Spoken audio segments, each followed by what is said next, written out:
Would you believe me if I told you that the biggest guy in the gym isn't necessarily the strongest? Muscle size and strength, while related, are not the same thing. In fact, focusing only on one can actually make you weaker in the long run.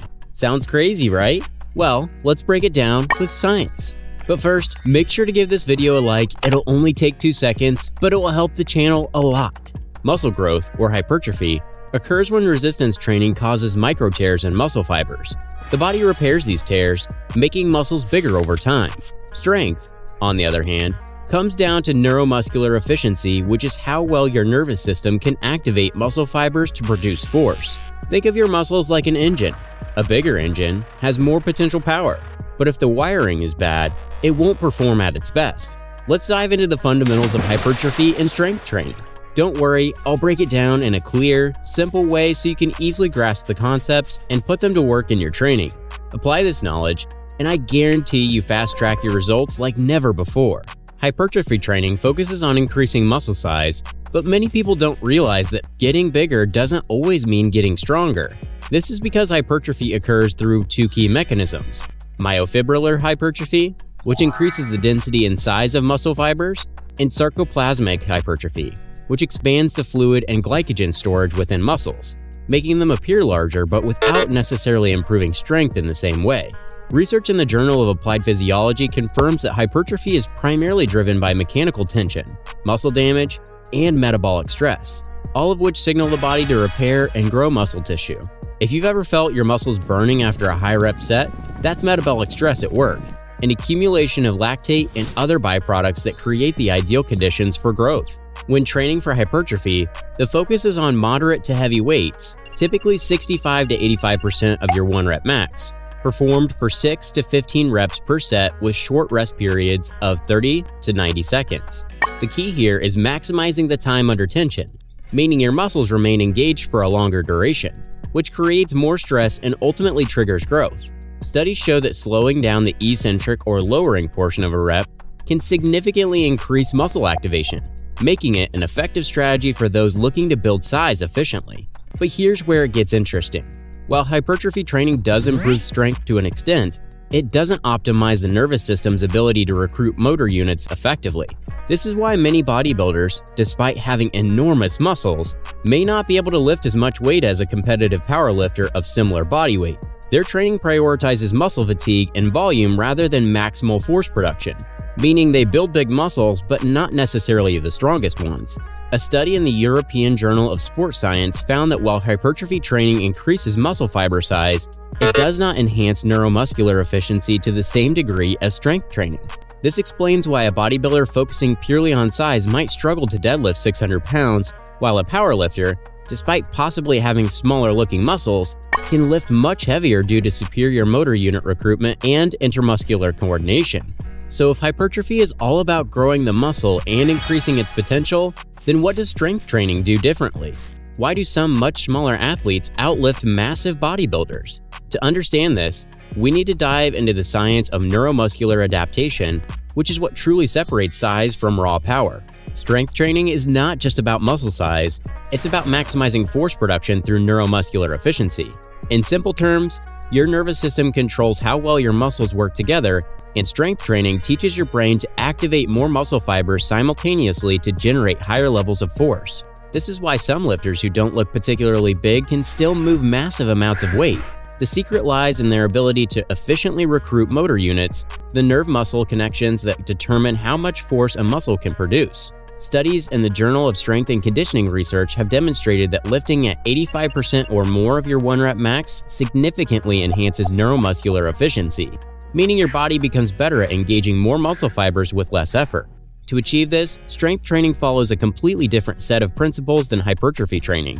Instead of focusing on muscle fatigue and volume, strength training emphasizes heavy weights, typically 80 to 95% of your max, with low reps, usually 1 to 5%. And long rest periods of 2 to 5 minutes. This allows your muscles and nervous system to fully recover between sets, which is essential for producing maximum force output on each lift. Unlike hypertrophy training, where short rest intervals create metabolic stress for muscle growth, strength training prioritizes explosiveness, power, and efficiency rather than muscle fatigue.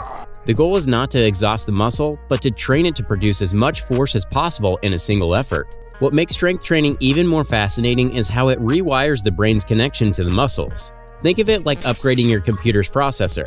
Your muscles don't necessarily get bigger, but they become far more efficient at producing power.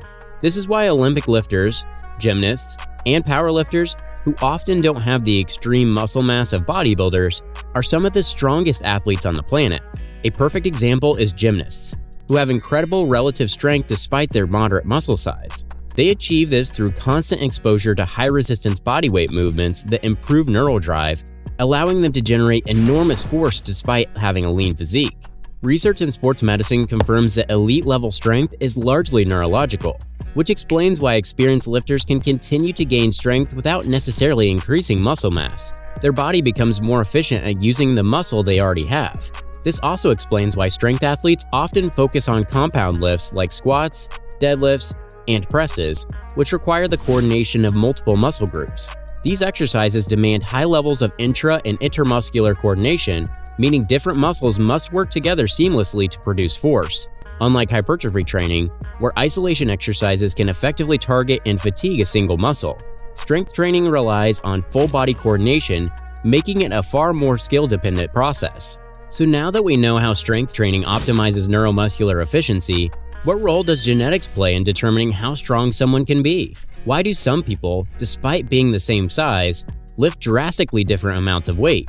To answer that, we need to take a closer look at how factors like limb length, tendon insertion points, and muscle fiber composition affect strength potential in ways that training alone cannot overcome. Strength isn't just about training, it's about how your body is built. Two people with the same muscle mass can have drastically different strength levels, and that's largely due to genetics, muscle fiber composition, limb length, and tendon attachment points. In simple terms, your biomechanics play a major role in determining how much force you can produce, regardless of how much muscle you've built. This is why some people, despite lifting consistently for years, may never reach the same strength levels as someone who is genetically gifted in terms of leverage and muscle insertion points. One of the most important factors is limb length. If you ever wondered why certain lifters are better at specific exercises, biomechanics is the answer. People with shorter arms and a thicker torso tend to have an advantage in bench pressing because the range of motion is shorter, meaning that less total work is required per rep. Meanwhile, lifters with long arms and shorter torsos typically excel at deadlifts, as their long arms allow them to pull the weight from a higher starting position. Squatting mechanics also change dramatically based on leg length. Someone with short femurs will find it easier to maintain an upright torso during a squat, while someone with long femurs must lean forward more, putting extra strain on the lower back. This is why two lifters of similar muscle mass can have completely different performance outcomes in different lifts. Another major factor is tendon insertion points, something you can't change through training. If your tendons attach further from the joint, you get a better mechanical advantage, which allows you to produce more force with less muscle mass. This is a major reason why some powerlifters and strongmen, despite having less muscle size than bodybuilders, can move extreme weights. A study published in the Journal of Biomechanics found that athletes with longer moment arms, which is the distance between where the tendon attaches and the joint, have significantly higher force output in compound movements. In contrast, people with tendons that attach closer to the joint may have a harder time producing force, but often have more muscle fullness and aesthetic muscle bellies, which is why bodybuilders typically have more visually impressive physiques despite not being as strong as powerlifters. But genetics don't just determine structure, they also influence muscle fiber composition. Your muscles are made up of fast twitch fibers and slow twitch fibers. Fast twitch fibers generate more power and are essential for explosive, heavy lifting, while slow twitch fibers are better suited for endurance athletes. Someone with a high percentage of fast twitch muscle fibers will naturally excel in strength sports because their muscles contract with more force, even if they don't look significantly bigger. This explains why some elite powerlifters and Olympic lifters, who may not have the extreme muscle mass of bodybuilders, can lift significantly heavier weights. Conversely, bodybuilders tend to have more slow twitch and hybrid fibers, which allows them to sustain high rep sets but doesn't contribute as much to maximum force production. So does this mean that genetics determine everything? Not entirely. While things like limb length, tendon insertions, and muscle fiber compositions do play a role, training, consistency, and technique refinement still make a massive difference. Even if someone isn't genetically optimized for strength, focusing on proper movement mechanics, progressive overload, and neural efficiency can still lead to impressive strength gains. Many elite lifters optimize their technique to work around their body's natural structure, which is why you'll often see different deadlift stances, squat styles, and grip variations among top athletes. But this brings up an important question. If strength and hypertrophy rely on different principles and genetics play a major role, can bodybuilders still lift heavy? And why do their physiques look so different compared to powerlifters and strongmen? Let's dive into the next chapter to uncover the truth. There's a common misconception that bodybuilders aren't strong, but this couldn't be further from the truth. Many professional bodybuilders are incredibly strong, but their training is designed with a different goal in mind. While powerlifters and strongmen train primarily for maximum force production, bodybuilders prioritize muscle volume, symmetry, and definition. This means that although their strength levels may not always match those of elite strength athletes, they are still lifting impressive amounts of weights, just in a different way. A great example of this is Ronnie Coleman, an 8-time Mr. Olympia champion who was not only the biggest bodybuilder of all time, but also an insanely strong lifter. He famously deadlifted and squatted 800 pounds for reps, numbers that rival what many elite powerlifters can achieve. However, when you compare his physique to someone like Hafthor Bjornsson, a world's strongest man competitor, you'll notice a significant difference. Bjornsson has a bulkier, more functional physique, while Coleman had a highly defined, sculpted look. This highlights the fact that strength and hypertrophy can coexist, but training styles dictate how muscle is built. One major difference between bodybuilders and powerlifters is the way they lift. Bodybuilders focus on mind-to-muscle connection, controlled reps, and maximizing tension on the muscle, which leads to greater hypertrophy, but doesn't always translate into maximal lifting strength.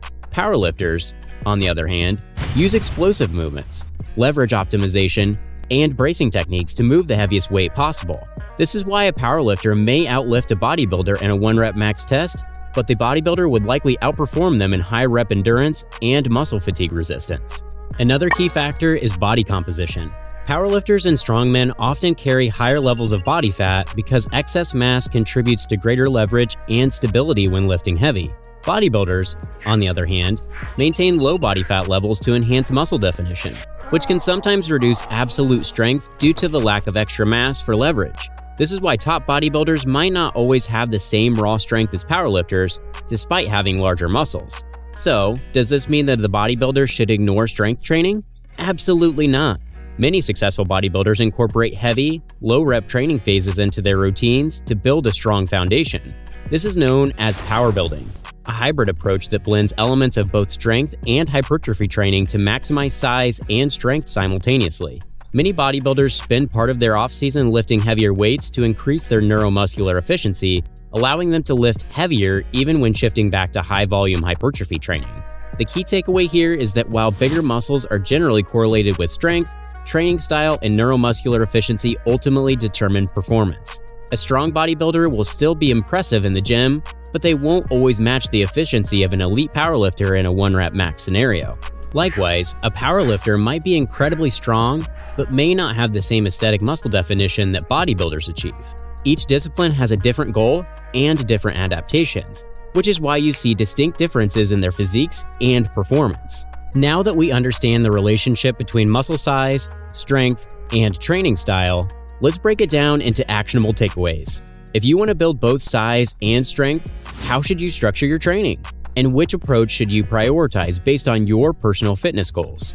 If you want to maximize both muscle size and strength, the best approach isn't choosing one over the other. It's combining both in a structured way. This is where power building comes in, blending powerlifting principles for strength with bodybuilding techniques for hypertrophy to create a program that develops both size and raw power. The key is progressive overload, periodization, and a mix of rep ranges. Strength gains require low rep, high-intensity work, for example, 3 to 6 reps at 80 to 90% of your max, while hypertrophy thrives on moderate reps, typically between 8 to 15 with controlled tempo and volume. A well-structured routine should start with heavy compound lifts like squats, deadlifts, and bench presses for strength, followed by higher rep accessory work to target specific muscle groups. This approach ensures you're stimulating muscle growth while also developing neuromuscular efficiency, leading to steady gains in both size and strength. But training alone isn't enough. Recovery, nutrition, and consistency determine your success. Strength training taxes the nervous system, while hypertrophy training causes muscle breakdown that demand proper recovery and fuel. A high-protein diet, roughly 1 gram per pound of body weight, along with sufficient carbs for energy and quality sleep, is essential for muscle repair, strength adaptation, and long-term performance. Without these key factors, progress stalls no matter how hard you train. The best athletes in the world, from Larry Wheels to Hafthor Bjornsson, prove that combining strength and hypertrophy leads to a dominant performance. Whether you want to lift heavier, look more muscular, or both, structuring your program to incorporate strength and hypertrophy phases will get you there faster. Train heavy, push volume, recover well, and you'll build a body that's as strong as it looks. What's your goal? Drop a comment below and let me know if you're training for pure strength, muscle size, or a combination of both. I personally train for muscle size at the moment. And if you want to achieve a Greek god physique naturally, make sure you watch my full video series where I rank the best and worst exercises for muscle building.